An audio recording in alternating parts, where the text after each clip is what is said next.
ये आधुनिक इंफ्रास्ट्रक्चर विकसित भारत की बुनियाद को मजबूत कर रहा है। देश के 12 करोड़ से अधिक ग्रामीण परिवारों के घरों में पहली बार नल से जल पहुंचा है। 2.5 करोड़ से अधिक घरों में बिजली का कनेक्शन पहुंचा है। जिन्होंने कभी सोचा नहीं था कि गैस के चूल्हे पर खाना बनाएंगे, उनको गैस सिलेंडर मिले हैं। अभी हाल में आपने खबर पढ़ी होगी, लद्दाख और सियाचिन में जहां सामान्य सुविधाएं तक पहुंचानी मुश्किल होती है, वहां अब 4G और 5G मोबाइल कनेक्शन पहुंच गया है। ये दिखाता है कि आज देश की प्राथमिकता क्या है। हमारे सामने आरोग्य जैसे क्षेत्र का भी उदाहरण है। कभी एम्स की तरह अस्पताल दिल्ली जैसे बड़े शहरों में ही होते थे, आज यहां दरभंगा में ही एम्स बन रहा है। बीते 10 सालों में देश में मेडिकल कॉलेज की संख्या करीब करीब 2 गुनी हो चुकी है। यहां झंझारपुर में भी नया मेडिकल कॉलेज बन रहा है। साथियों, गांवों में भी अच्छे अस्पताल बने, इसके लिए देश भर में 1.5 लाख से ज्यादा आयुष्मान आरोग्य मंदिर बनाए गए हैं। बिहार में ऐसे 10,000 से अधिक आयुष्मान आरोग्य मंदिर बने हैं।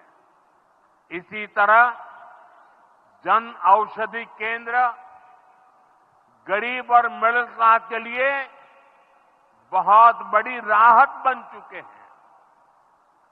यहां 80% डिस्काउंट पर सस्ती दवाएं मिलती हैं।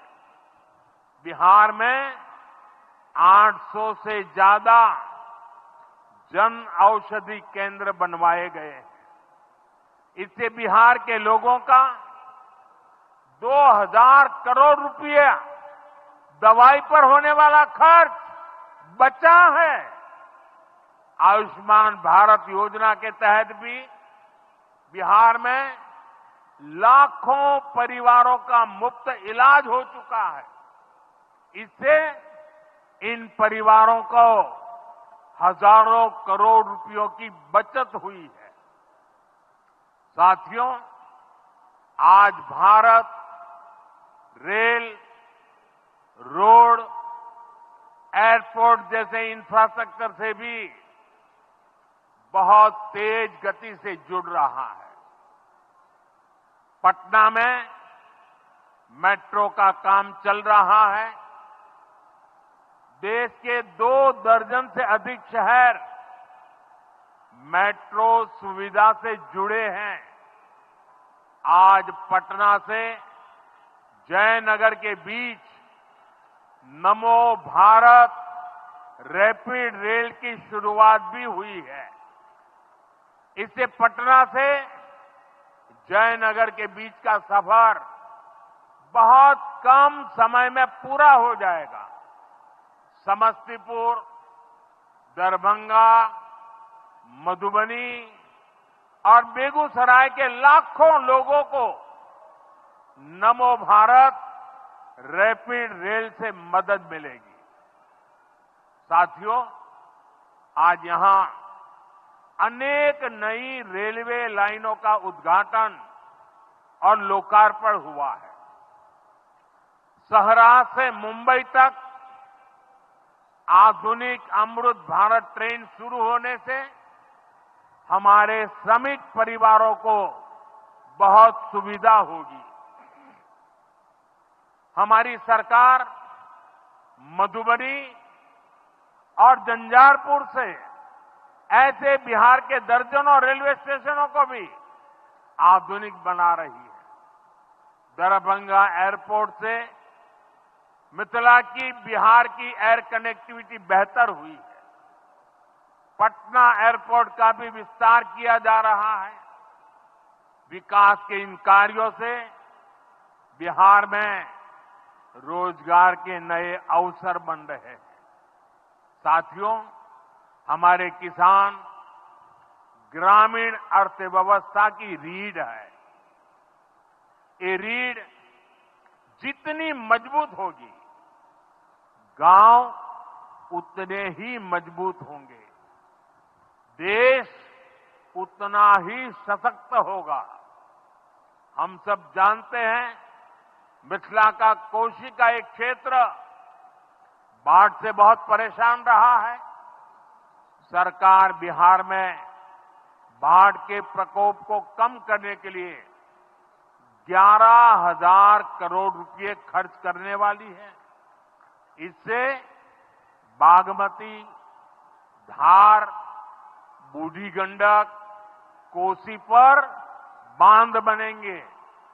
इससे नहरों का निर्माण होगा, नदी के पानी से सिंचाई की व्यवस्था होगी और हर किसान के खेत तक पानी पहुंचाने का इंतजाम भी होगा। यानी अब बाढ़ की परेशानी भी कम होगी, खेतों तक पर्याप्त पानी भी पहुंचेगा। साथियों, मखाना आज देश और दुनिया के लिए सुपर फूड है, लेकिन मिथिला की तो ये संस्कृति का हिस्सा है। इसी संस्कृति को हम यहां की समृद्धि का भी सूत्र बना रहे हैं। हमने मखाने को जीआई टैग दिया है, यानी मखाना इसी धरती का उत्पाद है। इस पर अब आधिकारिक मोहर लग गई है। मखाना रिसर्च सेंटर को भी नेशनल स्टेटस दिया गया है। बजट में जिस मखाना बोर्ड की घोषणा की गई है, वो बनने से मखाना किसानों का भाग्य बदलने वाला है। बिहार का मखाना दुनिया भर के बाजारों तक सुपर फूड के रूप में पहुंचेगा। बिहार में national institute of food technology and management भी बनने वाला है। इससे यहां के नौजवानों को फूड प्रोसेसिंग से जुड़े छोटे उद्यम लगाने में और मदद मिलेगी। साथियों, खेती के साथ साथ मछली उत्पादन में भी बिहार निरंतर आगे बढ़ रहा है। हमारे मछुआरे साथी अब किसान क्रेडिट कार्ड की सुविधा का लाभ ले पा रहे हैं। इससे मछली के काम में जुटे अनेक परिवारों को लाभ हुआ है। पीएम मत्स्य संपदा योजना के तहत भी बिहार में सैकड़ों करोड़ रुपए के काम हुए हैं। साथियों,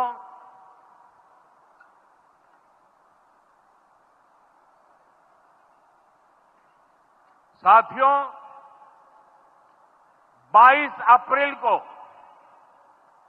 जम्मू कश्मीर के पहलगाम में आतंकियों ने मासूम देशवासियों को जिस बेरहमी से मारा है, उससे पूरा देश व्यथित है। कोटि कोटि देशवासी दुखी हैं। सभी पीड़ित परिवारों के इस दुख में पूरा देश उनके साथ खड़ा है। जिन परिवारजनों का अभी इलाज चल रहा है, वे जल्द स्वस्थ हो, इसके लिए भी सरकार हर प्रयास कर रही है। साथियों, इस आतंकी हमले में किसी ने अपना बेटा खोया, किसी ने अपना भाई खोया, किसी ने अपना जीवन साथी खोया है। उनमें से कोई बांग्ला बोलता था, कोई कन्नड़ा बोलता था, कोई मराठी था, कोई ओडिया था, कोई गुजराती था, कोई यहां बिहार का लाल था। आज उन सभी की मृत्यु पर करगिल से कन्याकुमारी तक हमारा दुख एक जैसा है, हमारा आक्रोश एक जैसा है। ये हमला सिर्फ निहत्थे पर्यटकों पर नहीं हुआ है, देश के दुश्मनों ने भारत की आत्मा पर हमला करने का दुस्साहस किया है। मैं बहुत स्पष्ट शब्दों में कहना चाहता हूं, जिन्होंने ये हमला किया है, उन आतंकियों को और इस हमले की साजिश रचने वालों को उनकी कल्पना से भी बड़ी सजा मिलेगी,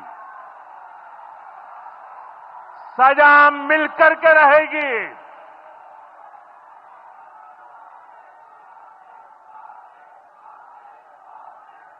अब आतंकियों की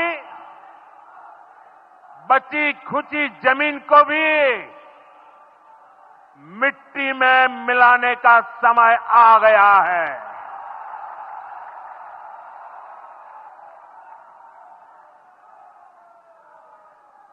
एक सौ चालीस करोड़ भारतीयों की इच्छा शक्ति अब आतंकी आकाओं की कमर तोड़ कर रहेगी।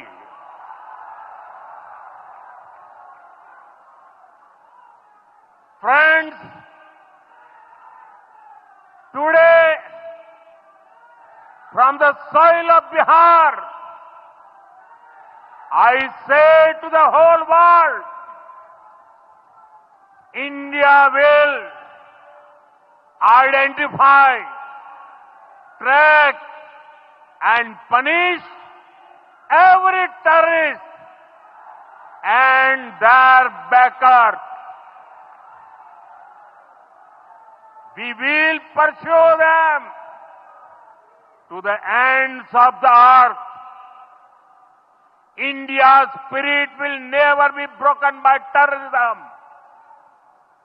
Terrorism will not go unpunished. Every effort will be made to ensure that justice is done. The entire nation is firm in this resolve. Everyone who believes in humanity is with us. I thank the people of various countries and their leaders who have stood with us in these times. साथियों, शांति और सुरक्षा ये तेज विकास की सबसे जरूरी शर्त है। विकसित भारत के लिए विकसित बिहार जरूरी है। बिहार में विकास हो और विकास का लाभ यहां हर वर्ग, हर क्षेत्र तक पहुंचे, ये हम सभी का प्रयास है। पंचायती राज दिवस पर इस कार्यक्रम से जुड़ने के लिए मैं एक बार फिर आप सभी का आभार व्यक्त करता हूं। बहुत बहुत धन्यवाद। मेरे साथ बोले, भारत माता की, भारत माता की, भारत माता की।